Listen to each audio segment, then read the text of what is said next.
Oke, assalamualaikum warahmatullahi wabarakatuh. Berjumpa kembali dengan Mas Bro Tegal. Malam ini akan saya babat habis dengan PP yang kondisi lagi turun.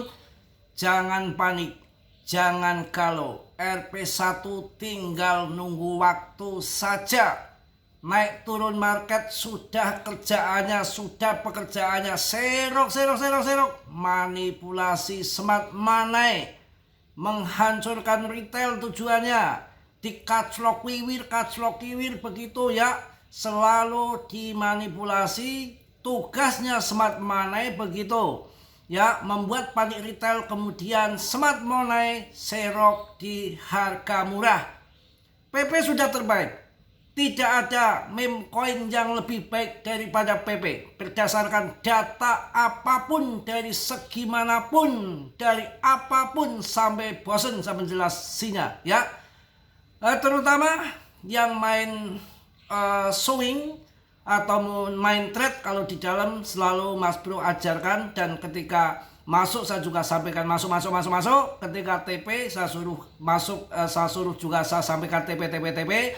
Akan tetapi risiko masing-masing, karena berdasarkan TA harus tahu technical analisisnya. Kalau waktunya ini di time frame 4 jam di awan hijau kiwir ini masuk di bawah, dan yang swing sudah di atas, itu waktunya sudah TP, dan saya kasih info di 020 kemarin ya, itu sudah waktunya TP karena sudah di atas awan. Kok ini turun? Koreksi saja. Perjalanan ke atas tetap ada naik dan turun, itu hal yang biasa ya. Juga tentunya yang ingin jurus maut, naik ngikut turun enggak, naik ngikut turun enggak, selalu naik enggak pernah turun. Apa? Pakai jurus maut stop loss. Ketika harga naik dipasang stop loss ya, umpamanya di stop loss 0,2,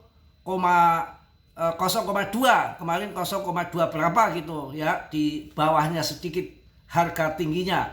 Dan ketika naik lagi stop lossnya rubah ke atas lagi, naik lagi stop lossnya dirubah ke atas lagi. Begitu turun ke bawah, kalian barangnya kejual di harga tinggi di atas, kemudian untuk serok di bawah. Harus belajar pakai ilmu, tidak asal ya gergadak-gergutuk. Sana koin ini katanya lagi sell, sini koin ini katanya akan jadi raja dewa. Apaan? Kentut semua ya. Dan TA di dalam grup juga saya sampaikan, di dalam TA itu kebenarannya 30% saja.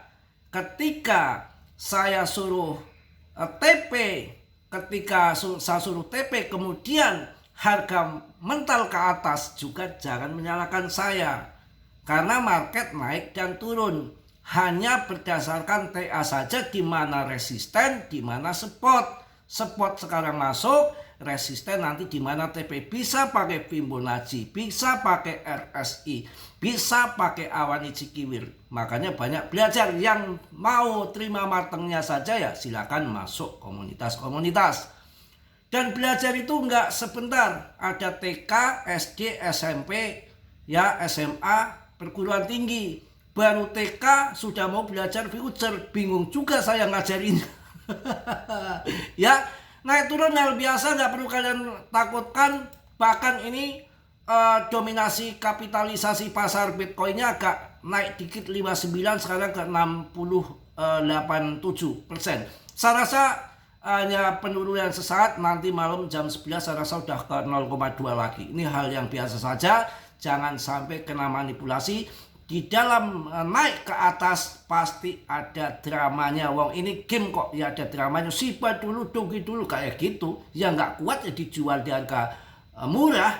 Doge yang dijual 20 perak ada, Sipa yang dijual di 0,8 ada, 0,5 ada, nggak tahunya sampai 1,3 rupiah begitu ya. Akan saya kasih sedikit gambaran untuk kalian. Prediksi dari Michael Saylor dari MicroStrategy, rumor tarif bisa dorong perpindahan modal dari emas ke BTC. Ini menarik. Emang rumor ini pernah saya dengar udah lama, bahwa AS itu akan jual emas, akan masuk beli BTC. Itu rumornya begitu. Ternyata Benar, pendiri strategi Michael Saylor baru-baru ini mengungkapkan kemungkinan besar investor akan beralih dari emas ke Bitcoin. Menarik. Menyusul rumor AS ataupun Amerika Serikat mungkin akan mengenakan tarif impor terhadap logam mulia tersebut, emas. Dalam wawancara dengan Bloomberg, Saylor memaparkan alasan mengapa BTC merupakan aset yang lebih aman dibanding emas. Kalau emas abot, Randa aja botnya minta ampun. Emas, saya membawa emas 1 karung dicuri kalian tentunya. Yang mending pakai dengan BTC. Prediksi migrasi modal dari emas ke BTC, Michael Saylor menekankan bahwa tarif yang mungkin dikenakan terhadap emas dapat mempercepat perpindahan modal ke BTC yang sering disebut sebagai emas digital. Ngatel ya. Berbeda dengan emas, BTC tidak memiliki bentuk fisik dan tidak dapat dikenai tarif. Karena ekosistemnya yang berada di dunia maya, nggak ada tarifnya. Saylor ini menambahkan bahwa BTC memiliki keunggulan karena tidak bersifat fisik dan tidak memiliki bobot, ya kan, abot ya. Transaksi BTC dapat diselesaikan dengan cepat dan mudah di mana saja dalam hitungan menit. Sementara itu ya, emas dianggap terlalu berat dan lamban untuk dijadikan alat transaksi di era digital. Mantap ya. Keunggulan Bitcoin sebagai aset digital menurut Saylor, rumor tentang tarif emas mengingatkan semua orang mengapa BTC sebagai versi digital lebih unggul dari logam mulia itu sendiri. Hal ini menurutnya dapat memicu gelombang adopsi institusional baru yang lebih luas terhadap BTC. Wah mantep ini.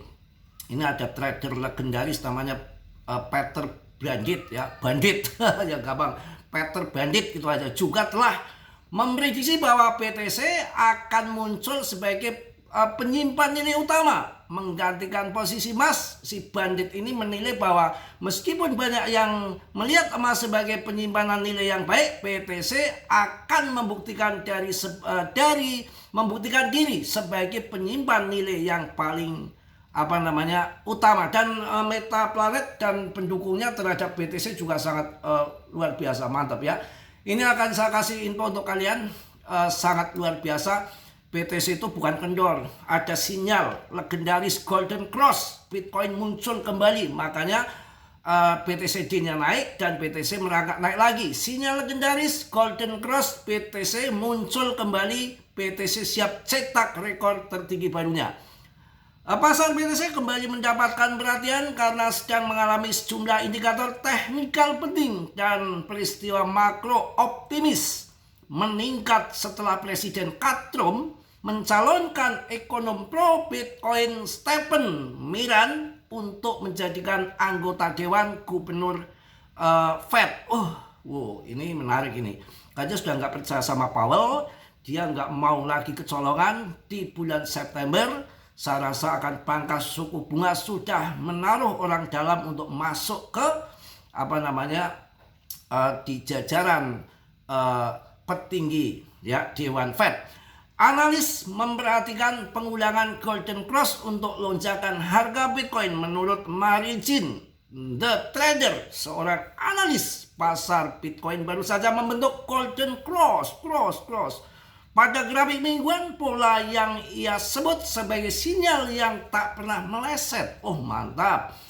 Ia menyoroti bahwa Golden Cross sebelumnya pada tahun 2016, tahun 2017, tahun 2020 disertai rally masing-masing sebesar 139%, 2.200% dan 1.190% menurut pola yang sama kembali terbentuk pada tahun 2025 dengan struktur dan momentum yang serupa. Wah, akan ngaceng kawan. Gila, luar biasa ya. Mudah-mudahan terjadi ya. Konsisten sejarah tersebut memperkirakan bahwa sinyal ini kembali dapat menjadi bahan bakar utama kenaikan harga. Karena itu proyeksi jangka panjang harga Bitcoin menjadi semakin optimis seiring kemunculan kembali pola double cross. Mantap, Golden Cross ya. Oke, kita akan bahas mengenai si PP. PP ini hanya koreksi normal wajar saja. ya berdasarkan analisa data on-chain mengatakan bahwa akumulasi besar-besaran ada di PP ya. Nggak perlu takut, nggak perlu khawatir ya. Makanya yang ketakutan mending masuk komunitas pakai stop loss. Stop loss itu kan harga 0,9, di stop loss di bawah 0,9 dikit. Naik lagi 0,2, kita stop lossnya di 0,2 dikit. Naik lagi 0,25, 0,24 di stop loss. Naik lagi 0,3 ke depannya ya, 0,3 naik lagi. Kemudian di bawah 0,3 dikit di stop loss. Ketika barang cerot koreksi, Anda kejual di harga yang kalian tentukan, di harga atas. Itu main stop loss. Resiko dari stop loss juga ada. Ketika kalian stop loss terjemput kejual, kok nggak turun, kemudian pump ke atas, ya risiko kita. Pernah di Pimbo 0382 tahun lalu saya disalahkan di YouTube. Jadi Pimbo 0,238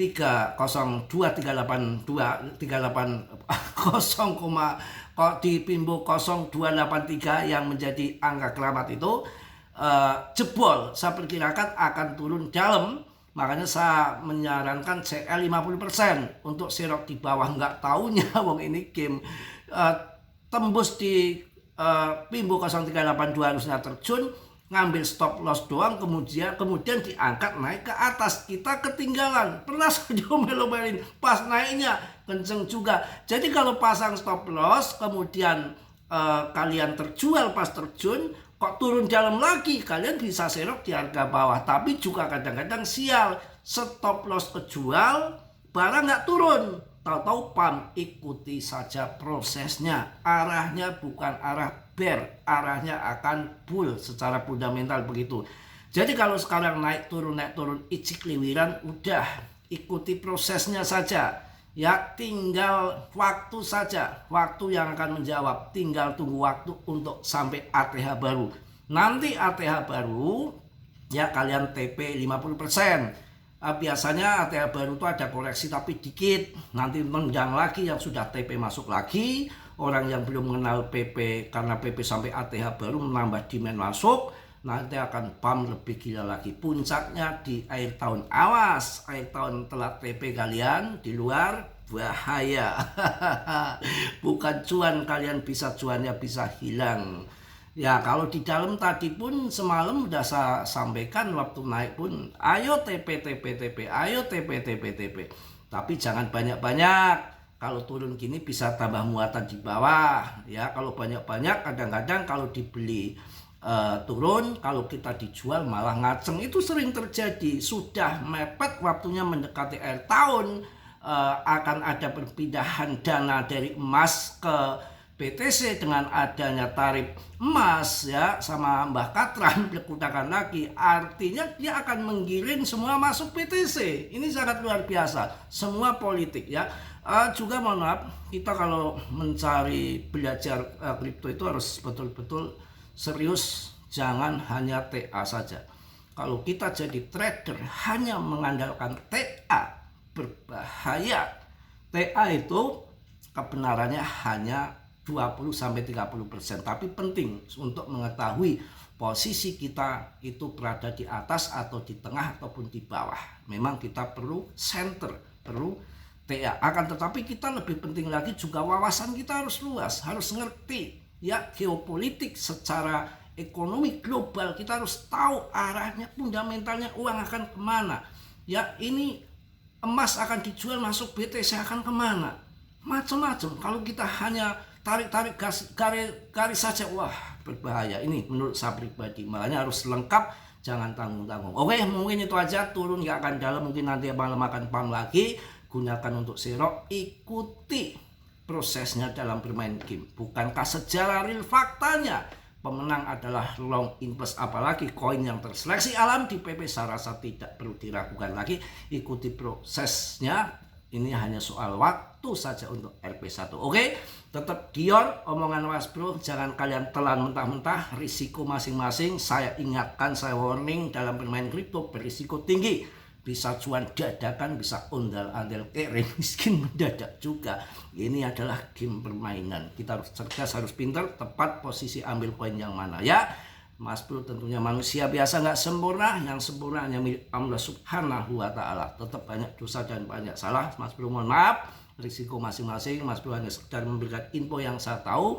Selebihnya kita rezeki masing-masing. Oke, yang positif ambil, yang buruk kalian tendang. Kiranya sudah, yang belum subscribe untuk subscribe, yang sudah Mas Bro ucapkan banyak-banyak terima kasih. Salam dari Tegal Mas Bro. Wassalamualaikum warahmatullahi wabarakatuh. Serok serok serok Pepe Jos.